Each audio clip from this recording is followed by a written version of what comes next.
We are back, guys, with a fresh edition of Mute Me, the new debate show here on ESPN, where we get the brightest and sharpest minds to argue over some of the most difficult and controversial topics in sports. And look at this star-studded crew that we've got today. If you didn't know by now, I'm Alexis Nunes. Let me introduce my panel because we've got a juicy one on our hands. It's a Bundesliga, Serie A, all-in-one debate. So we know that these guys are absolutely revved up, and they are the two stars of the Gab and Jules podcast, which is now on television, and I hope you guys have been tuning in. They are the peanut butter to each other's jelly.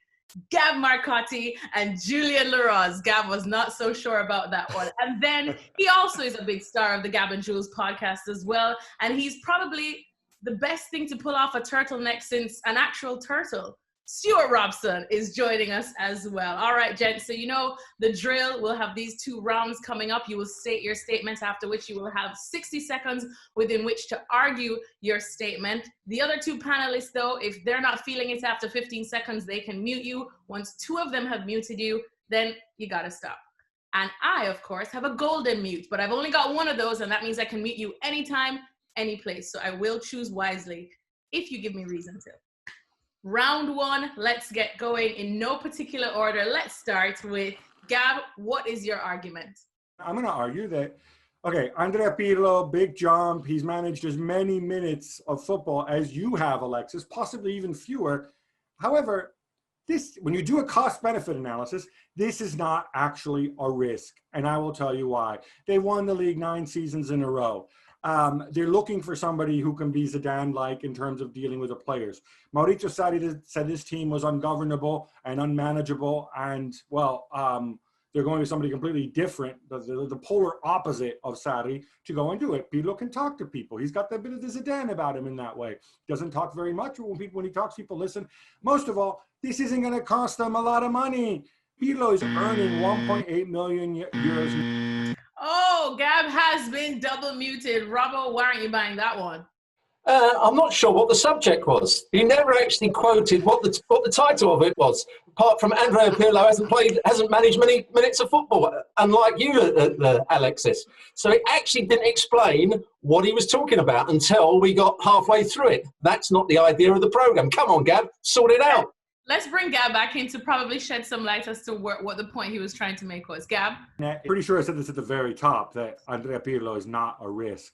You do a cost-benefit analysis, he's not a risk. He's not costing you money. He's got a short-term contract. He's not making a bazillion demands. The fans are going to love him. He's got cred with the players. If he screws everything up, you're good to go another season. In the meantime, maybe he can be the Cristiano whisperer you're looking for. So do you think he'll be a success? Does everyone think Pirlo will be a success? I don't know if he's going to be a success. He's just not a big risk. Not a big risk that you get when you're a big name manager, wants money to spend. Juve lost 70 million last year. They're projecting another loss this season. This makes sense. Cheap and cheerful, man. Don't you dare comparing Pirlo to my Zidane, okay? Ever again. Ever until he's won 3 Champions League, 2 La Liga titles. Never again, okay? So we're going to end that round there. Gab clearly won that argument because I think he won it through the power of confusion, because Ramo and Jules were like, what's going on? But anyways, I just agree with Gab, you know. Like, as we have to agree with Gab because he runs ESPN, so we have to agree with him. But I run this show, so I say, Julien Leroz, you are next. My point next on the Bundesliga is that I believe in Borussia Dortmund. I believe in Lucien Favre, not like Marcotti, who wanted him sacked halfway through last season and at the end of last season as well. But you know what? I believe that Dortmund will actually win something this season. I think they will push Bayern really far in the Bundesliga, and they were close 2 seasons ago, finished second by 2 points. They were not so close last year, although they were in the running for a while, and finished second with a far more cushion of points than 2 years before. But I believe in them. Good squad, very good manager. They would have learned their lessons from the last 2 seasons. They would be much stronger mentally than they were last season and the season before. They've kept Sancho, who's going to be even better. They've kept Haaland, who's going to be even better next season. And maybe for Bayern, it would be a season where they've won so much. And there's the Alaba issue. Oh, Jules has been muted. I definitely do want to ask Jules a question, but Gab, I saw you making a ton of faces there, not buying anything Jules was saying. Why is that? You don't think Dortmund can win any silverware this season? No, look, I mean, he's not talking about. Of course, they can win silverware, maybe win the German Cup, But maybe they have a will better they? chance of winning the Champions League than they do the Bundesliga. But what we saw last season was that, I'm sorry, I love Lucien Favre, but I loved in the past tense. I still like him as a person. But we saw them letting themselves down too many times last season. What I really would worry about this year, yes, they're young and supremely talented. They have a bazillion guys who play the same position in that attacking midfield position. That's going to make squad management very, very difficult because every week you're choosing between Brandt and Hazard and Sancho and Bellingham and Reina and Marco Reus. How do you fit all these pieces together? I don't know. I think he was able to do it effectively last year. And I don't see how he's going to do it effectively this year. I'm not saying Bayern are going to lock it, but come on, man. You want to entrust all this to Lucien Favre? He's shown this brilliant man management to you the last 3 years? Not so sure. Let's bring Jules in then. Jules, I'm going to put you on the spot, though, before you counter Gab's argument there. Can or will Dortmund win the Bundesliga this season?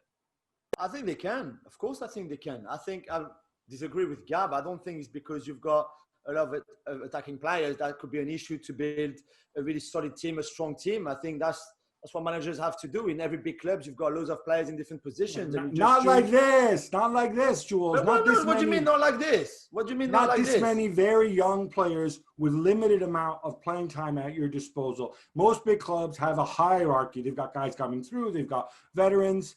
You can't name me a club that's got this many young attackers. Jules, what Gab's now trying to say, he likes hierarchy. What he believes when he's doing likes old ESPN, he's the hierarchy. That's what he wants. He wants hierarchy and then people below them. It's you and me. I believe in the energy. I believe in that youth. I think they can do something great this season. And I don't care if they've got 4 wingers for 3 positions or 2 positions. I think it's good to have so much talent at your disposal if you're Lucien Favre, if you're Dortmund. I don't see this squad as unbalanced at all.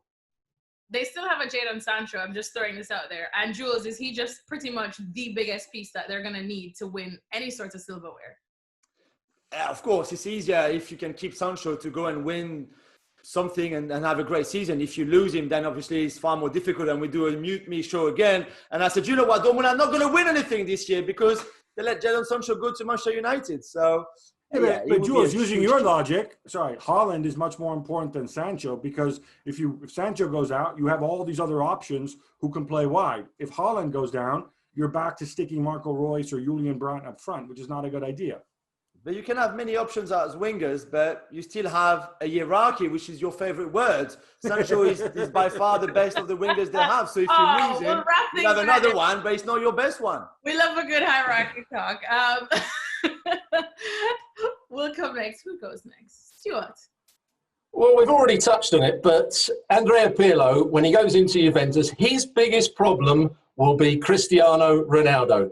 When a new manager goes in, he wants to have a good understanding of what his philosophy is. He wants to get across to the players the discipline that he wants. He wants to make sure that they... Oh, Robbo's been golden muted. I was willing to listen to the argument, but I refuse to take any sorts of negative words thrown against my GOAT, Cristiano Ronaldo. Oh my God, that was humiliating. That was so humiliating, Stewart Robson. Oh my God, 6 seconds. You know what? Actually, I did mute him early because I'm not having it. But Stu, I'm actually intrigued. How can Ronaldo be a problem? Well, when a manager goes in, and I was just about to explain it, but after 6 seconds, it's very difficult to do so. So just keep it quiet for the moment. Just do what you're presenting. Don't do your analysing. What Andrea Pirlo, when a new coach goes in, he has to make sure that he's the boss. He's the one that goes in with the tactics. He's the one that goes in with the vision, how he wants to play. And there's going to be one player that's going to cause him a problem. There's one player that wants to do what he wants to do rather than be a team player. And that's Cristiano Ronaldo. The other players will look at Andrea Pirlo. Every time that Cristiano Ronaldo goes out of position or doesn't follow instructions, what's Pirlo going to do about it? The players will judge Pirlo by how he manages Cristiano Ronaldo. I've been in that position before. I've seen many other people in that position before. How you cope with the main player, and a main player that is so outstanding and so individual that it's untrue, all the other players will look to Cristiano Ronaldo and how Andrea Pirlo deals with him. Andrea Pirlo will have in his mind exactly what formation he wants to play, what tactics he wants to play, Ronaldo won't stick to that, and it's how he deals with that. Ronaldo's not the problem. A 35-year-old, you're not going to ask him to go and do things that a 35-year-old isn't designed to do. Even one like I'm Cristiano. going to buy that. Stewart Robson, what a legend there. He survived a golden mute, and I still let him give his argument. That's how brilliant he was. He was pretty upset because of you. Even though I muted him, he still gave his argument. So if someone had to win the first round, I'm giving it to Robbo. What a man. Plus, his head is so shiny right now. You just muted him after 6 seconds. You muted him after 6 seconds, and now you can't find the winner. Let's move on to round, guys. This is the fun round. My favorite round. I'm just going to throw up some statements. Again, disclaimer, I did not come up with all of these statements. So hang on, Alexis. Let's just get, this is your favorite round because you're now doing all the talking. Is that right? 100%. I love the sound of my voice. So here we go. I'm just going to throw out some statements and you guys can feel free and jump right in like ar, ar, ar, ar, ar. Antonio Conte will be sacked or leave by Christmas.